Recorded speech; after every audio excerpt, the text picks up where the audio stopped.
आपने कभी सुना है कि कैसे एक छोटा सा दान किसी की किस्मत बदल सकता है?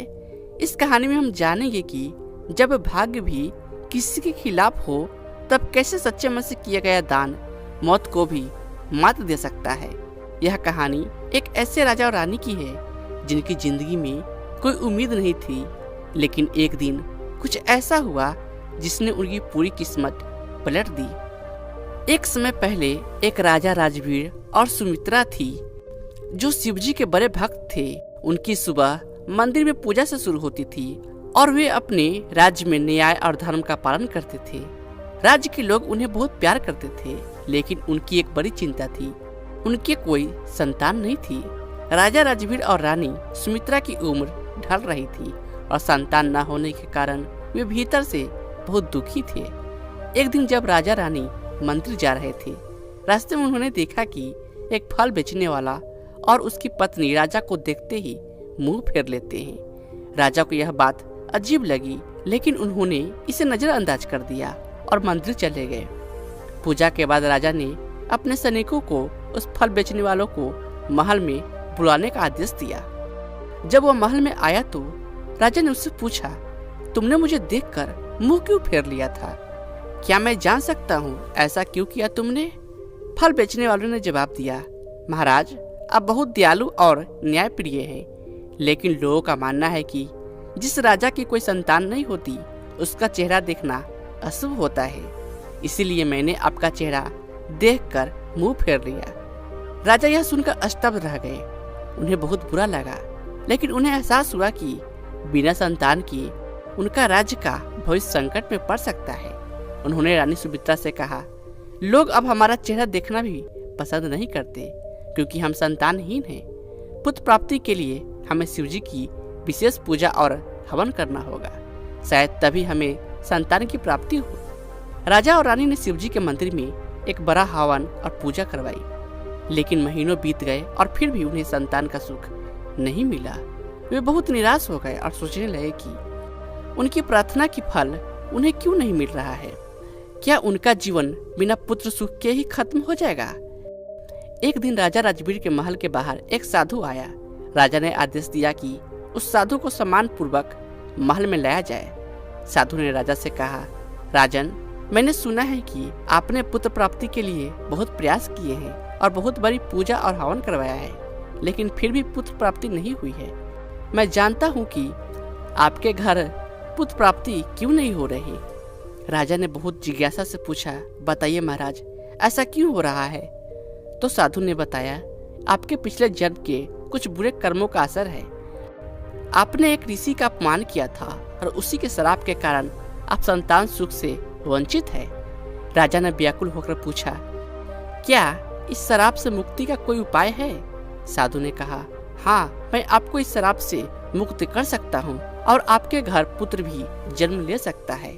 यह सुनकर राजा राजवीर खुश हो गए और उनके पैरों में बैठ गए। साधु ने अपनी पुतली से कुछ फल निकाले और राजा और रानी को खाने को दे दिए। साधु ने कहा, यह फल खाने से आपको पुत्र की प्राप्ति होगी, लेकिन साधु ने एक शर्त रखी थी कि आपके पुत्र की उम्र केवल 20 वर्ष होगी। जब वह 20 वर्ष का होगा उसी दिन उसकी मृत्यु हो जाएगी। राजा के लिए सुनना दिल दहला देने वाला था, लेकिन उन्होंने सोचा, अगर हमें पुत्र प्राप्त हो और उसकी शादी कर दूं तो शायद उसके वंश से मेरा राज्य आगे चल सकेगा। साधु के दिए फल को राजा और रानी ने श्रद्धा पूर्वक खा लिया। कुछ समय बाद रानी सुमित्रा ने एक सुंदर पुत्र को जन्म दिया, जिसे उन्होंने देवांश नाम दिया। राजा और रानी की खुशी का ठिकाना न रहा। पूरे राज्य में बहुत धूमधाम से जश्न मनाया गया। वर्षों बीत गए और राजा का पुत्र देवांश बड़ा होने लगा। जैसे जैसे उसकी उम्र 20 के करीब आई, राजा की चिंता बढ़ने लगी। दूसरी ओर एक पड़ोसी राज्य में एक सुंदर और दानी राजकुमारी थी, जो प्रतिदिन गरीबों और भूखों को भोजन और दान देती थी।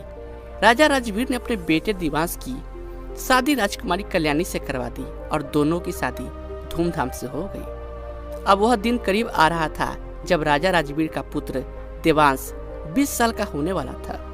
राजा और रानी चिंता से घिर गए थे। एक दिन राजकुमारी कल्याणी ने अपने पति के लिए स्वादिष्ट भोजन बनाया और उसे परोसने की तैयारी कर रही थी। तभी एक भूखा व्यक्ति दरवाजे पर आया और उसने भोजन मांगा। राजकुमारी ने सोचा, आज मैंने किसी की मदद नहीं की, किसी को दान नहीं किया, यह भोजन मैं इस भूखे को दे देती हूँ और अपने पति के लिए दूसरा भोजन बना देती हूँ। वह बूढ़ा आदमी खाना लेकर अपने घर चला जाता है और खाना अपनी बेटी को दे देता है। तभी देवांश जब अपने कमरे की ओर जा रहा था, तब वहां से यमदूत उसकी आत्मा लेने के लिए खड़े थे।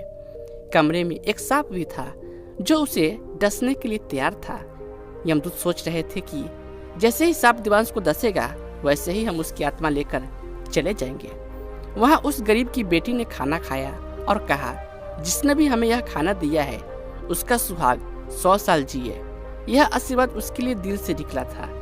जब देवांश अपने कमरे में जा रहा था और सांप उसे काटने वाला था, उसी प्रार्थना की शक्ति से एक देवदूत प्रकट हुआ, जिसने उस सांप को भगा दिया और यमदूत को रोक दिया और कहा, तुम इसकी जान नहीं ले सकते, क्योंकि अगर किसी का श्राप लग सकता है तो किसी का आशीर्वाद क्यों नहीं। यमदूत यह बात सुनकर यमराज के पास गए और कहा, हम देवांश के प्राण नहीं ले सके, क्योंकि राजकुमारी कल्याणी के दान और पुण्य ने देवदूत को बहुत ताकतवर बना दिया था। यमराज स्वयं धरती पर आए और बोले, इस राजकुमार की उम्र पूरी हो चुकी है, मैं उसकी आत्मा लेने आया हूँ।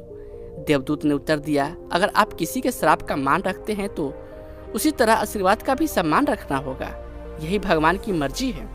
यमराज ने कुछ देर सोचा और देवांश की उम्र 100 साल कर दी। राजकुमार की जान राजकुमारी कल्याणी के दान और आशीर्वाद के कारण बच गई और मौत भी टल गई। अब राजा राजवीर और उसका परिवार खुशी खुशी जीवन जीने लगे। तो दोस्तों, यह कहानी हमें बताती है कि दान की महानता कैसे इंसान की जिंदगी और कर्मों को बदल सकती है।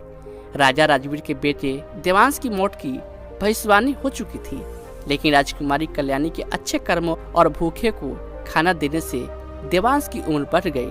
यह सच है, भोजन का दान सबसे बड़ा दान है। अच्छे कर्म और आशीर्वाद से विधि के विधान को भी बदला जा सकता है। तो दोस्तों, अगर आपको यह कहानी अच्छी लगी हो तो हमारे चैनल को सब्सक्राइब जरूर करें। धन्यवाद।